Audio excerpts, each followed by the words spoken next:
So we are recording for posterity here. Thank you for being here. This session is intended as a post-Drupal 7 analysis of where does Backdrop fit in relation to the market here for CMSs. My name is Laren Krop-Baker, and I'm particularly interested in web development that helps groups that are doing important work in the world but don't always have endless budgets, especially these days. I'm a senior developer with a focus on Backdrop at Atten Design Group. Atten is a full-service digital agency with a simple goal: use good design, strategy, and effective technology to empower mission-driven organizations seeking to make a positive impact. I want to give a shout out to Kevin Rainin, lead web developer at the University of Denver, someone who uses and is very excited about Drupal, also knows and supports Backdrop, and was willing to talk to me and review an early version of this presentation, help fill in some of the gaps in my knowledge about Drupal CMS and so on. And also to the Backdrop user group, who gave up a typical meeting to have an informal discussion on this topic. We can probably skip this step since we did some presentation talking, and I kind of know where you all are in terms of Backdrop. But remember, other people will be listening to this later, so. Yeah, that's true. So I do have a little bit of background coming up. But at this point, for the sake of the demo, I want to show a site that I spun up last night in DDev, and kind of just give a quick preview of what the site looks like. I haven't done anything here except spin it up, give it a name, so you can see kind of what you see out of the box. By default, you get this administrative theme, which is a variant of 7. I wanted to show you also some of the things that, like the project browser or the module browser, will let you install things right through the UI. So if we did want to, for example, shameless plug, install Gin, we could do it right through the interface like this, download it and install it, and then we can switch over to the interface you may be more familiar with. And then you get similar screen to what you may be used to. There's a few elements I'm missing on here that you have in Drupal that I don't have in this version of Backdrop.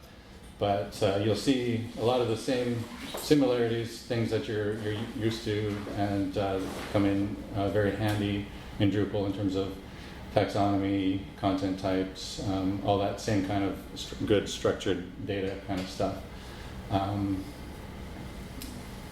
And if you're interested, you can go to backdropcms.org/demo and spin up a 24-hour demo site here through Tugboat. Tugboat's awesome.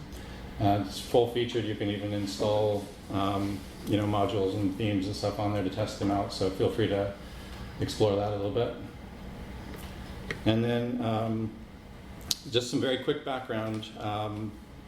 Backdrop is a fork of Drupal 7, or technically a very early version of Drupal 8.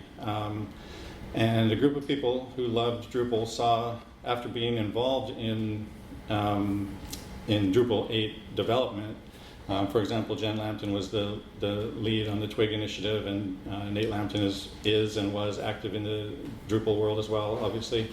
So they loved Drupal, but they saw all these changes and realized it was going to be, the scope of changes was going to be too much for too many people. And I think it's become commonly accepted that Drupal at this point was actively moving deeper into the enterprise space and requiring more enterprise-sized budgets. And the purpose for Backdrop was to maintain the lower section, the lower and mid-level section of nonprofits and companies and organizations that relied on it and wanted that structured data experience without the higher price tag. So affordability and backwards compatibility were always key commitments for Backdrop. As you saw in the quick demo, we started off with Backdrop still shares a lot in common with Drupal. It's great for that clean structured data. It has views, it has content types, taxonomy, granular roles and permissions. As opposed to Drupal 7, it's more in line with modern Drupal's configuration management, although Backdrop stores configuration as JSON, straight JSON instead of YAML. And it also has options depending on your hosting platform, whether you want to store the configuration in the file system or in the database.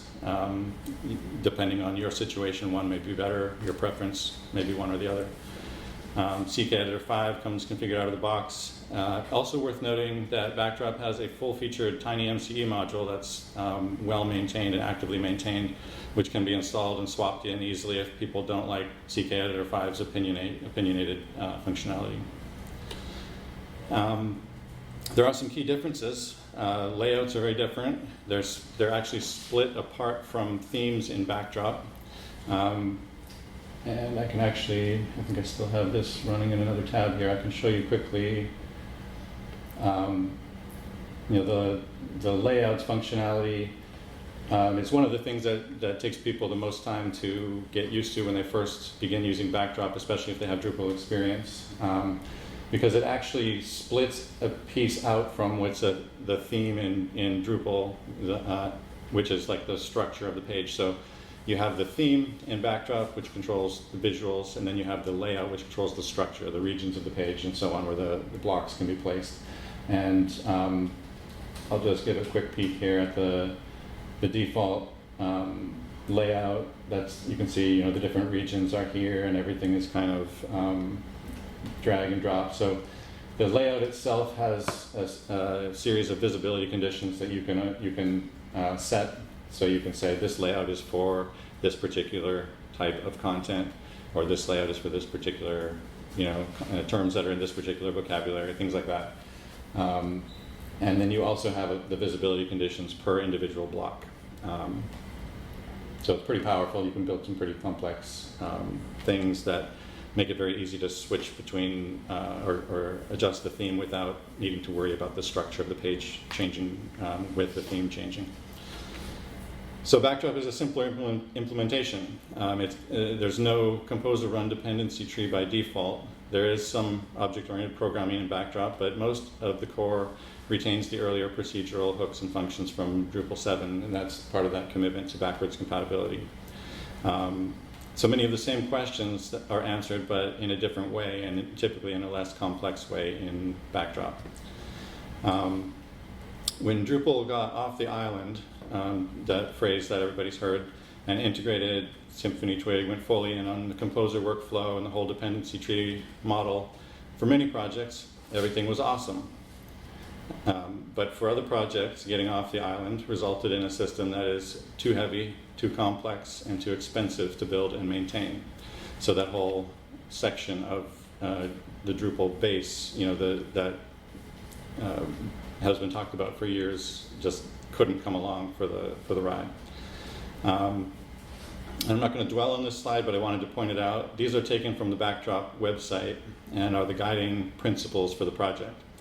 I find it reassuring that the list I'm about to go through, which I came up with as some of the reasons why you might consider Backdrop for a project, mesh so perfectly with this mission and these principles, which I take to mean that Backdrop as a project actually follows these and sticks pretty closely to them. So, what are some of the reasons I came up with that you might consider Backdrop for a project? One of the biggest is affordability, especially if you have a Drupal 7 site that was well architected and is serving you well, since there's a direct upgrade path to Backdrop and you don't have to reinvent the wheel in a migration. The cost goes dramatically down. But also the lower maintenance costs going forward, and some of the other points I'll be mentioning mean a lower total cost of ownership for the site. And in a time where budgets can seem more tenuous than you thought, affordability can be a major consideration. This quote is from a particular project, but obviously shows a pretty substantial savings in going from this particular Drupal 7 site with a lot of custom code to Backdrop instead of modern Drupal. And I don't even think it factors in lower ongoing costs. It's just the cost of the upgrade. This is from a case study that Zach Chandler and Pantheon published in relation to this site. So nearly $500,000 is nothing to sneeze at. Backdrop's predictability can also be a selling point. The ongoing commitment to backwards compatibility provides reassurance that the work you're doing now doesn't just immediately devalue. Just yesterday, I heard somebody here, I won't name any names, bemoaning the tendency in the past of projects in Drupal to kind of sparkle and fade, getting a ton of buzz and usage and then kind of disappearing and leaving people out to dry. And I think that there's, just to be clear, I think that there's some energy around some of the current things that I've learned from some of those things in the past, and hopefully that isn't a recurring theme in the future. I think of Backdrop as a safe alternative to an LTS, where you still can get improvements to the UI and accessibility and a host of other benefits. It's like a middle ground between an LTS that's just trying to tread water and modern Drupal, where some projects can be racing to keep up to the life cycles of dependencies, and getting on this, what I heard somebody, not yesterday, the other day, describing as a treadmill of updates. So Backdrop's release schedule is set 3 times a year for the more major point releases, and obviously bug fixes and stuff come out anytime. Security releases are typically Wednesdays, so it's pretty easy to plan around the schedule, and that's nice. I also wanted to point out there's kind of a community ownership of the project and of Contrib. We have a bug squad and a security team that are deputized within certain parameters to make commits and releases of projects where a maintainer is unavailable or has disappeared and isn't responsive over a certain length of time. So projects don't just sit on the vine and wither, they can actually still be maintained by the community. And this quote here from Nate Lampton, Quick Sketch on the internet, and he's one of the co-founders of Backdrop, but this was during a community live chat channel, and people were talking about on the most recent release, what's the killer feature? Like, there's so many cool things that went into this, what are we going to highlight? And I thought it was kind of a good point, kind of hard to sell it as a feature, except maybe in a talk like this, that 10 years of largely backwards compatible improvements is pretty amazing for a web project. Especially for site owners who don't have enormous budgets and want to continually be improving their sites but not rebuilding them regularly. For some projects, not being tapped into that composer-driven dependency tree by default would be a major downside. But for others, if you have a project that doesn't need some of the Drupal-only solutions like Mercury Editor or an AI chatbot or built into your site, things like that, not having that entire stack of dependencies can be an enormous gain because your project has fewer moving parts. Kevin Reinen mentioned this famous XKCD panel that illustrates that Django-like dependency structure. And of course, each of these dependencies has their own development cycle and don't necessarily share a Wednesdays or security update days commitment, so they need to be monitored and updated regularly, which can be an added burden if your site doesn't really need them. As I was putting these slides together in the last few days, I ran into a few things referencing Drupal's increasing complexity. This one from a session that's happening tomorrow asks, have Drupal's increasing number of third-party dependencies become too complicated for new users? Have we made Drupal too complicated for anyone but hardcore developers to build and administer? And then this exchange made me laugh. It was on Mastodon within the last few weeks, I think, or a month. I don't remember exactly when, but the first post complains about how complex things have gotten in Drupal, and then someone asks, "Oh, Drupal, is Drupal easy to learn? I have been thinking I should try that." And the response is literally, "Do you have an engineering degree? Otherwise, you should stay clear." Wow.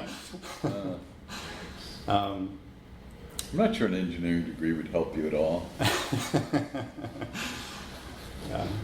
So Simpler, medium complexity projects can spin up quickly without a lot of maintenance overhead. You can reuse configuration in sort of what I think of as a recipes light, and I'll talk a little bit more about that in one of the projects I'm going to just give a snapshot demo of. Not nearly as full featured as what we see in Drupal CMS, but it still can help with efficiency. And performance. It can run on shared or lower resource hosting, can also run extremely well self-hosted or on hosts like Pantheon. And lower resource usage, I think it follows that that's a potential positive environmental impact. If your site is running 24 hours a day, if you're using fewer resources every moment of every day, it adds up over time. And I would love to, I have it on my list at some point to try to find a way to get some data on that, and I just haven't been able to do that yet. This quote surprised me. I don't think it even includes AI's energy usage, and the internet contributes more emissions than the aviation industry. So this data, the data in this chart is from a blog post that Tag One Consulting published last month.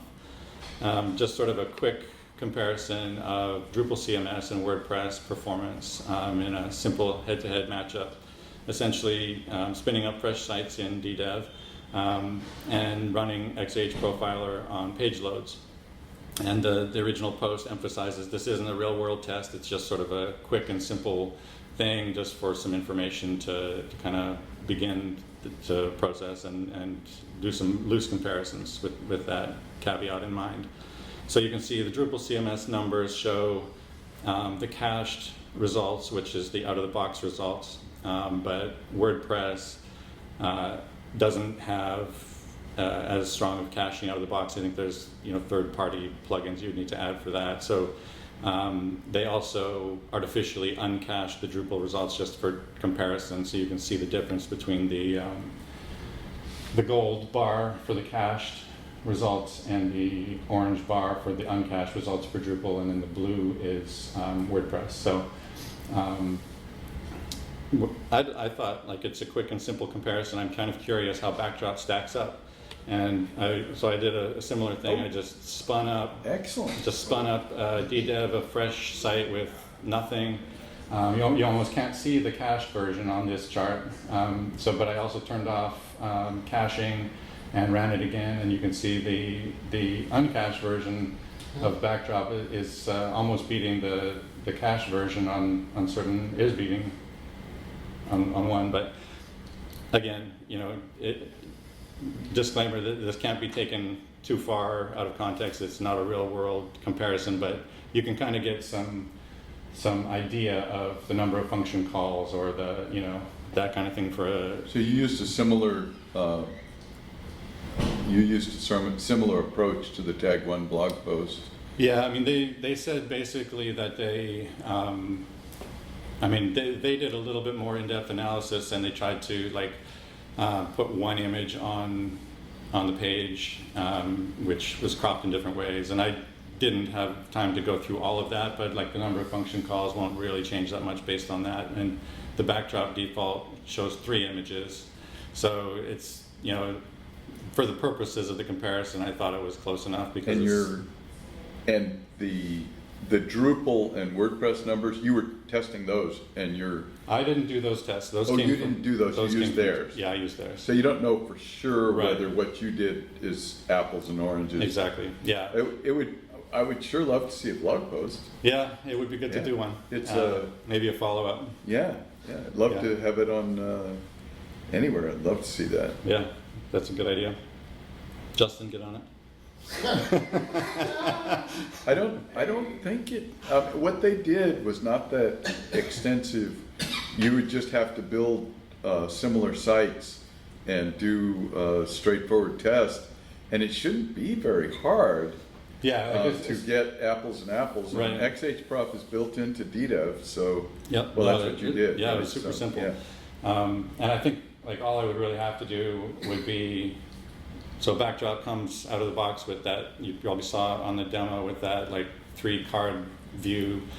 If I took that out, added the same image they used into the other page, it would probably be about as close as you could get without. Yeah. So yeah, I don't want to dwell on it too much, but just to say, like, a focus on being able to run with lower resources tends to also mean you're going to be fairly efficient in terms of resource usage. This is unauthenticated, all of it. Yes, exactly. Yeah, and the tag one post specifically calls out, like, this isn't authenticated. This doesn't have like dynamic page cache stuff, because Drupal would excel beyond Backdrop in that kind of a comparison, I'm sure. So, all right. So philosophically, I just wanted to touch on the leadership. The project management committee of Backdrop is modeled after the Apache project, rather than the so-called benevolent dictator for life model. And someone mentioned it just before we started here, but this can be reassuring in a time where you have things like the current the recent WordPress drama, and so on, to have a group of diverse voices running the project rather than one individual is a good thing. How many people are involved in the governance? The PMC is 6 people right now, I believe. And I don't know that that's a set number, or it could shift. I actually don't know that offhand. And then philosophically here as well, putting the needs of a project or an organization or a budget over dev preferences obviously could be a reason. This could be, groups that have small budgets, either for the building of the site or for the long-term maintenance of the site, or they want to take on more of the administration of the site themselves, and they aren't, devs necessarily.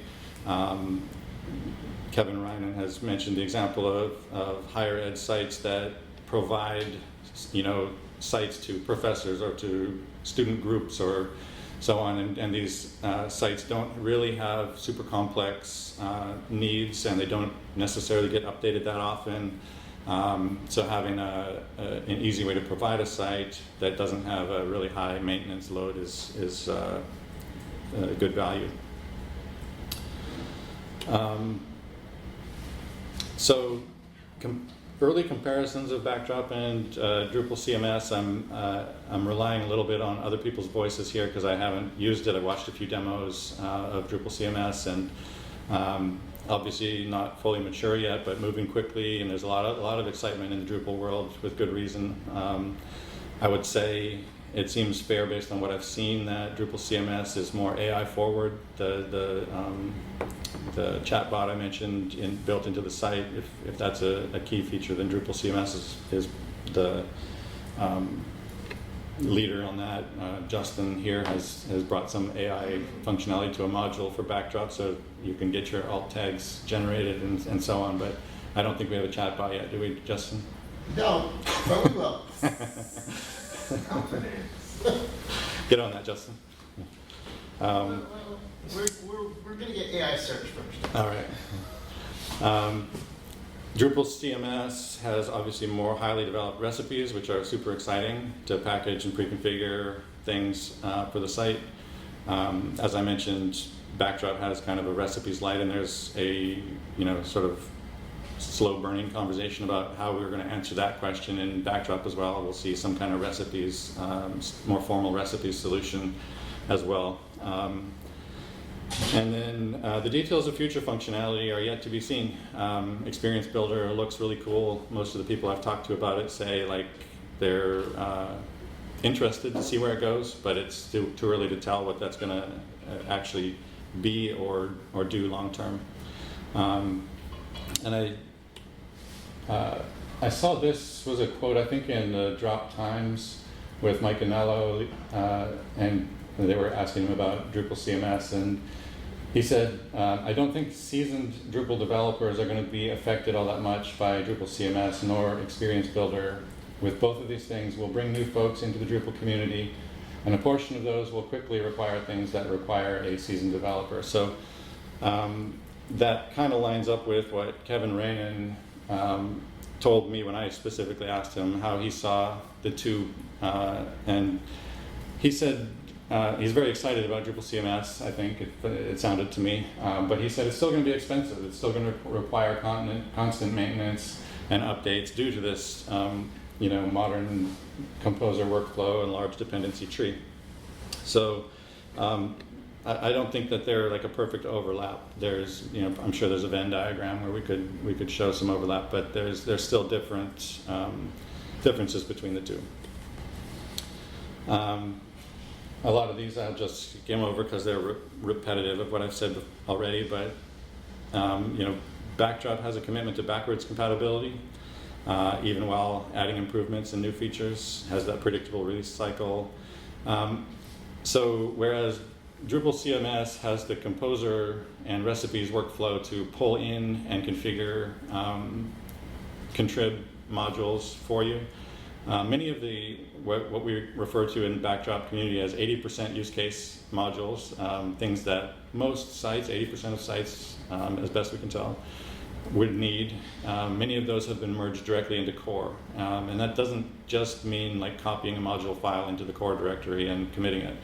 Oftentimes it's committed as a more deeply integrated feature. So like path auto and token, they're not modules anymore, they're just part of the system, and you can always count on them being there. So Backdrop doesn't have all the bells and whistles, but it still has a lot of bells and whistles. And like I showed in the demo, some of them that aren't in core are available in contrib. You've got the Gin theme, Justin's AI module, and then other things are being in the process or being answered a little bit differently. So in terms of the future of Backdrop, there's no denying it's currently a smaller community, but steadily growing, with 10 years already behind it. It's led by these diverse voices in the project management committee, diverse members of the community, and agencies are beginning to support Backdrop, offering it as an option, using it, contributing back to it, which is a good thing to joining in the community. But I also just love the fact that our community is made up of such a collection of people. We have an origami master and a piano teacher and a former particle physicist. What's that? Emergency room doctor. Emergency room doctor, and we want to make space for all of those voices because diverse voices bring diverse perspectives, which make the project better. And one of the folks in the Backdrop user group conversation indicated that he's noticed there's more support now than he felt before among Drupal folks in the Drupal Association and so on, which I think is great, is awesome. And I don't know if the contrast is great enough, but if you can see it back here, the background behind the hoverboard there is the trajectory of Backdrop usage, a nice steady upwards slope. So that's a good trend. I have got a few quick examples of some work we've done at Atten, showing a Backdrop site and a very short summary of why Backdrop was chosen. This one you may have seen before, it's been mentioned in previous things, but this is the one that the earlier quote about the nearly $500,000 was about. A complex web application, ties into Stanford systems, but is largely self-sustaining, and obviously that upgrade cost was a key factor. Lower costs of maintenance costs going forward means more of the budget can be put into features and UI improvements. Configuration management makes it largely painless to test branches in separate environments, merge down, sync configuration, so we can still have some of those more complex workflows on the site. This one is a recent launch, Bud Werner Memorial Library. They had a D7 site that they had built up over time and configured in a way that was working really well for them. They did want to have a visual refresh, and so it was a perfect opportunity to upgrade to Backdrop, capitalize on all that work they had invested into the site without having to rebuild everything from scratch, and also do that visual refresh at the same time. And moving forward, we've been building it in a way to empower their team to largely manage the site with minimal support from us, which is pretty awesome. This is just another shot of some of the other pages on that site. Penn State undergraduate education, we helped develop a backdrop solution for them that allows them to provide different units and departments with a consistent shell of a website to work within, and then build it out. So it has, all the default content types, paragraph types, and so on pre-configured, using a shared configuration collection that gets imported, and then built on and customized. So ongoing maintenance time for each of these is minimal. Configuration settings allow some customizations of color scheme and a few other choices for the different units and departments. And their developers are largely running with this going forward as well. So we've going on I think we're going on about a dozen or more sites, and these are sites upgraded from Drupal 7. I think one was created from scratch, and there's potential for migrating into this from other systems as well. And then Island Press is a small nonprofit. If you're looking for good books on important topics, check it out, islandpress.org. Affordability is key for a small nonprofit organization doing important work like this, as I said. And Backdrop has allowed us to upgrade their Drupal 7 site that was beginning to deteriorate, fix many of the issues in the process, and now set the stage for additional future visual and functional improvements in a more kind of agile way going forward, rather than needing to have the budget to do all of that at once up front. So kind of some quick real-world examples of where Backdrop fits. I've got a bunch of Backdrop resources listed here in case you're interested in learning more or trying this out or chatting live or posting something in the forum. As I said earlier, you can go to backdropcms.org/demo and spin up a quick tugboat instance and try that out. Here are some ways you can get in touch with us or register for our webinar series.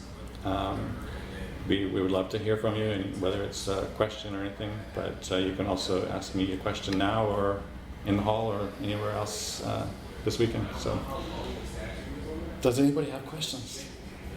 So I have 3 or 4 leftover Drupal 7 sites that may not be ready to be turned into static yet, or might not work static.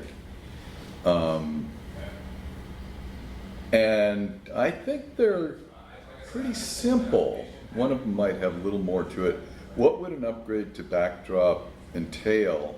I know you can't actually give a solid answer, but what does it usually entail? So the biggest, first of all, you have to check any contrib modules you're using and see if they've been ported, if they have a current version in Backdrop. If not, determine whether they're important. And if so, is there an alternative, or do you need to port that module? Or ask if someone else will help you port it, whatever. At this point in time, most of the modules that people need are ported. There are some that still remain. But assuming the modules you need are available, the upgrade path is pretty smooth, and the biggest change will be the theme, because as I mentioned, it splits it into a layout and a theme. And there is I believe there's I don't know if it's a module or a base theme that allows you to try to copy a D7 theme directly and try to pick it up. I've never used it, but It's a theme that you can. It's a theme that you can sub-theme.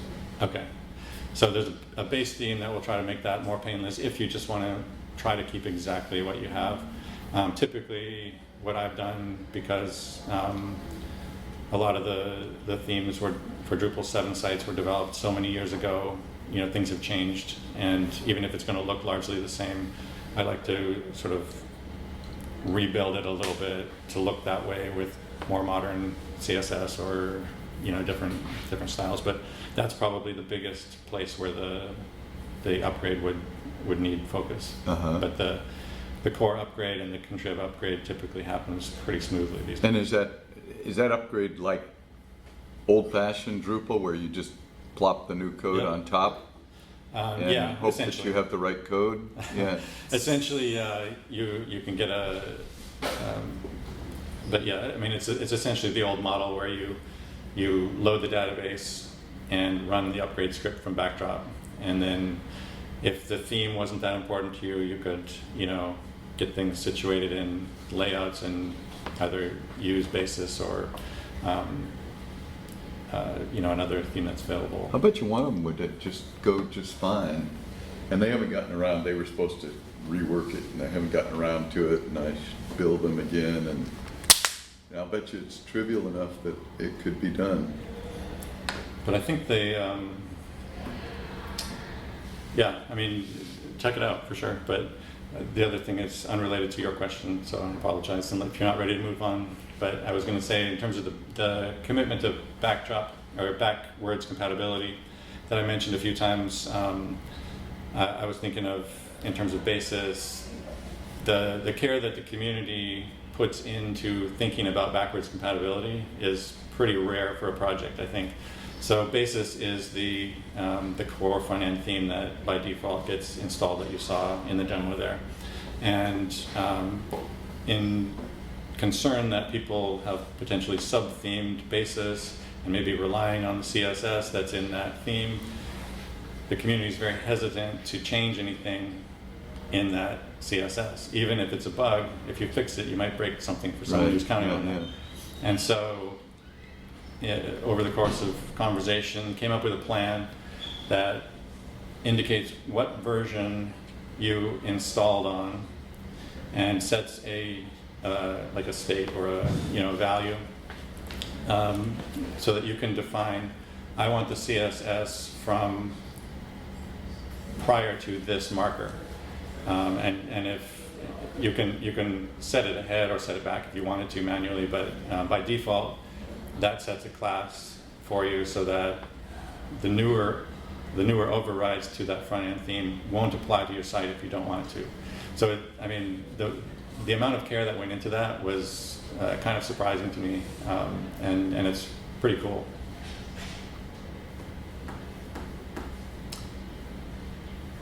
There is the backdrop upgrade status Drupal 7 module that helps you find out if the contrib modules are available too. Oh, okay. There's a D7 contrib module that you install on the site and run cron, and then it gives you a list of what's installed on your So site. you find that on Drupal.org. Correct. Oh, okay, cool. I don't know whether I'll ever be ambitious enough to actually do that, because these sites don't matter enough, and they don't have there's no user interaction. All the things that are normal problems from a security perspective are moot, but still, it would be nice to have a path. Yeah. I don't know that I have the energy for a path. But May not be. It tells you what's available. It tells you what to turn off. yeah. keep on. Oh, that's cool. Yeah. That's a start. That's a good start. I'm gonna try it. Cool. Anything else, Justin, you want to add? Mm-mm. When are we gonna see Jen? I never met Jen Lampton. Is she still around? Yeah, definitely. Oh But I yeah. never seen her on any camp.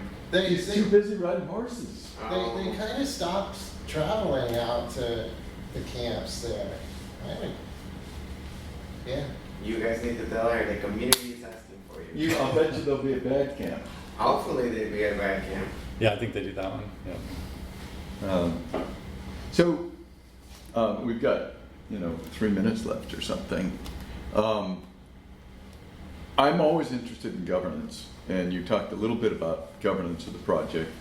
And of course, I know Nate and used to teach with him back in the day, and I know Jen a bit, and I'm interested in not just how the governance works, but also how it works in a practical way. Like, I don't see Nate on there. He's not in the PMC. He's on the core committers, but Okay. And what's the informal view of governance? Like, where is the power informally, if you can say anything about that?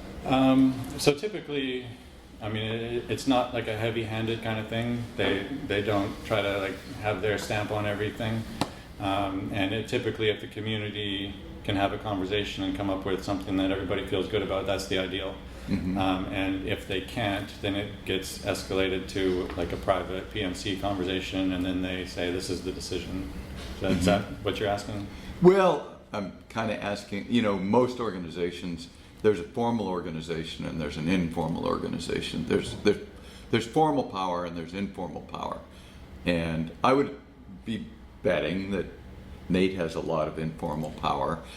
Yeah, I mean, I think he's still officially like the technical lead or Right, something like that. So, yeah. But I just wondered, the great thing in an organization is if these other people grow in power and therefore the sustainability of the organization is improved. And that doesn't always happen. Right. Sometimes you have a structure Yeah. that doesn't represent the informal power. Yeah. That DDEV, DDEV is a dictatorship, but it doesn't want to be for life. You know, it wants to not be. But when only a few people are actually engaged, they have all the power, and so it doesn't matter if you make a committee or something. Sure. They don't have the power if they're not having ownership. Yeah. So it's a serious concern. We'll be working on it more this year, but we've been talking about it at every meeting for 5 years or something, but we're going to have to find a path forward. But solving the informal matching formal is a non-trivial thing to do. Right. So I don't even really know what conversations go on in the PMC. I don't even know when they're engaged in anything. Every now and then you'll see like this, like the decision. So, that's the other backwards compatibility thing. Like, we got rid of PHP 5.6. Right. Recently, we bumped the bottom level of support up to 7.1, I think, or 7.2. Yeah. 7.1 though. Wow. And the reason that happened was because we wanted to support 8.4, and you can't support both. So that had to go to the PMC for a formal decision to say, are we okay with bumping this bottom level, and like we were losing that little slice of backwards compatibility for those really old PHP people, you know. Yeah. So that was an example of Why could you not do 8.4 if you had 5.6? It has something to do with null in. Did you follow that? Nope. Okay, that's all right. It was like the syntax didn't work. Interesting. Yeah. Huh. The syntax So didn't. you just flat can't. Yeah. After that many versions, you would think that there would have been something like that a long time before that. Yeah, it gets to the point where it just becomes